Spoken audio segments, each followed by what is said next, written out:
பொன்னி வந்து சூப்பரா மார்க்கெட்டிங் வந்து சேல்ஸ் பண்றத பார்த்துட்டு வந்து அதிர்ச்சியா எல்லாருமே பார்க்குறாங்க. உடனே சந்தோஷப்படுறாங்க. இவ்ளோ சூப்பரா வந்து சேல்ஸ் பண்ணி குடுத்துட்டாளே பொன்னி அப்படின்னு சொல்லிட்டு ஜெயா வந்து அவங்கள வந்து பெருமையா பேசுறாங்க. உடனே வந்து சக்தி வந்து சொல்றாங்க, "உன் கூட வந்து பொன்னி இருக்க வரைக்கும் எந்த பிரச்சனையுமே கிடையாது. பொன்னி ஈஸியா வந்து உன்னோட சேல்ஸ்ல அழகா வந்து கவனிச்சுப்பா. அதனால ஆஃபீஸ்க்கு வந்து நீ கூட்டிட்டு போ சக்தி.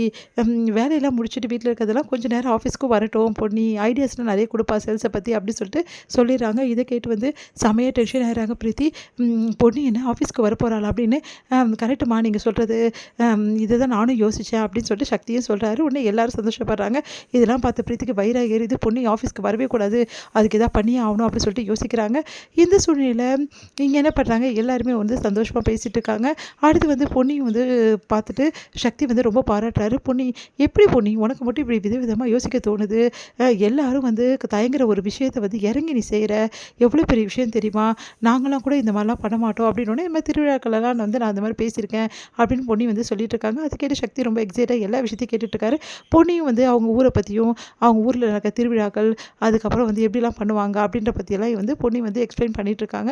இதெல்லாம் கேட்குற சக்தி வந்து அப்படியே பொன்னியை பார்த்து மயங்கியே போறாரு ஒரு நிமிஷம். சக்தின்னு வந்து கூப்பிட்டுட்டே இருக்காங்க. பிரீத்தி அதை வந்து காதுலயே வாங்காம பொன்னியே பார்த்துட்டு இருக்காரு சக்தி. இதெல்லாம் பார்க்குற பிரீத்திக்கு வயிறாக ஏறிது. செம்ம டென்ஷன் ஆகி அங்கேருந்து போகிறாங்க.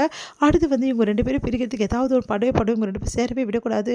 அதனால சக்தி வந்து நம்ம கண்காணிப்பிலே வச்சுக்கணும் அப்படின்னு சொல்லிட்டு பிரீத்தி வந்து யோசிச்சுட்டு இருக்காங்க. இது வந்து சந்திரசேகர் வந்து கூப்பிட்ட அந்த ஃபங்க்ஷன் வந்து எல்லாருமே அட்டெண்ட் பண்ணுறாங்க. அங்கே எல்லாம் சந்தோஷமாக வந்து பேசிகிட்டு இருக்காங்க. அப்போ வந்து சூப்பரான பார்ட்டியாக இருக்குடா, உண்மையிலே இந்த இடம் ரொம்ப ரம்மியமாக இருக்குது, செமையாக வாங்கியிருக்க, ஹோட்டல் பிஸ்னஸ்னால் இந்த மாதிரி தான் பண்ணணும் அப்படின்னு நீயும் ஒரு ஹோட்டல் வாங்கி போடுறா, அப்போ தானே ஃபியூச்சரு அப்படின்னு சொல்லிட்டு அவங்க ஃப்ரெண்டு அட்வைஸ் பண்ணுறாரு. பார்க்கலாம்டா, என்ன பண்ணுறதுன்னு தெரியல, பண்ணணும், இதெல்லாம் மெயின்டைன் பண்ணலாம். அதுவே இருக்க உன் பையன் இருக்கா, உன் மருமக இருக்கா, எல்லாமே இருக்காங்க, அப்புறம் என்னடா உனக்கு குறைச்சல் அப்படின்னோடனே, ஆமாடா, ஆனால் என்ன பண்ணுறது, அவங்க 2 பேரும் நல்லா வாழணும் தான் நினைக்கிறேன், என்னடா என்ன பிரச்சனையா அப்படின்னோடனே, அதெல்லாம் ஒன்றும் இல்லைடா, என் பையனுக்கு வந்து விருப்பம் இல்லாமல் கல்யாணம் பண்ணி வச்சிட்டேன் இல்லையா, அதனால வந்து அவனுக்கு கொஞ்சம் கஷ்டமாக இருக்குது, கொஞ்ச நாள் போனால் எல்லாம் சரியாக போன்னு நினைக்கிறேன். சரிடா, உன் மருமக ரொம்ப தங்கமான பொண்ணாச்சுடா அப்படின்னு சொல்லிட்டு பேசிட்டு இருக்காரு. ஆமாடா, அதுக்கு தான் என்ன பண்ணுறதுன்னு தெரியல, சரிடா நீ கவலைப்பட, சீக்கிரமாக ஒன்றா சேர்ந்துருவாங்கன்னு சொல்லிட்டு அவர் சொல்லிட்டு இருக்காரு. அடுத்து வந்து இங்கே என்ன பண்ணுறாங்கன்னா, சரி இந்த பார்ட்டியில் வந்து நீ பாடினா ரொம்ப நல்லா இருக்கும்டா, நீ பாட எல்லாரும் சந்தோஷப்படுவாங்க அப்படின்னு. நான் எப்படி பாடுறது அப்படின்னு சொல்கிறாங்க. டேய் ஜெயாவுனையும் பாடினா ரொம்ப நல்லா இருக்கும்டா, அதெல்லாம் வேணாம், ஜெயா நான் வேணால் கேட்டு பார்க்குறேன் அப்படின்னு சொல்லிட்டு ஜெயா நம்ம 2 பேரையும் பாட சொல்கிறாங்க இந்த பாட்டில், எப்படி பாடுறது அப்படின்னோடனே, உனக்கு ஓகே தானா அப்படின்னு சொல்லிட்டு கேட்டோன்னே, பாட தான் போகிறோம், ஆனால் நம்ம இல்லை, நம்ம பொன்னி பாட போகிறா, என்ன சொல்கிற ஜெயா, நம்ம பொன்னியா அப்படின்னோன்னா, ஆமாம் அவள் தான் பாட போகிறா, உண்மையிலேயே எனக்கு சந்தோஷமாக இருக்குது ஜெயா, நீயே இந்த முடிவு எடுத்திருக்க, இதில் என்னங்க இருக்குது, பொன்னி பாடட்டும், பொன்னியை நான் பாட வேணாம்னு சொன்னேன், எனக்கே ரொம்ப கஷ்டமாக இருக்குது, அதனால் அவர் பாட்டு பாட்டோம் அப்படின்னு சொல்கிறாங்க. சரின்னு சொல்லிட்டு எல்லாரும் முன்னாடி பொன்னியை பாட சொல்கிறாங்க. பொன்னி முதல்ல யோசிக்கிறாங்க. சரி ஜெயா சொன்னோன்னே வந்து பொன்னி பாட ஆரம்பிக்கிறாங்க. எல்லாருமே ரசித்து வந்து கேட்குறாங்க, பொன்னி இவ்வளோ சூப்பராக பாடுறாங்களே அப்படின்னு சொல்லிட்டு சந்தோஷமாக ரசித்து கேட்குறாங்க.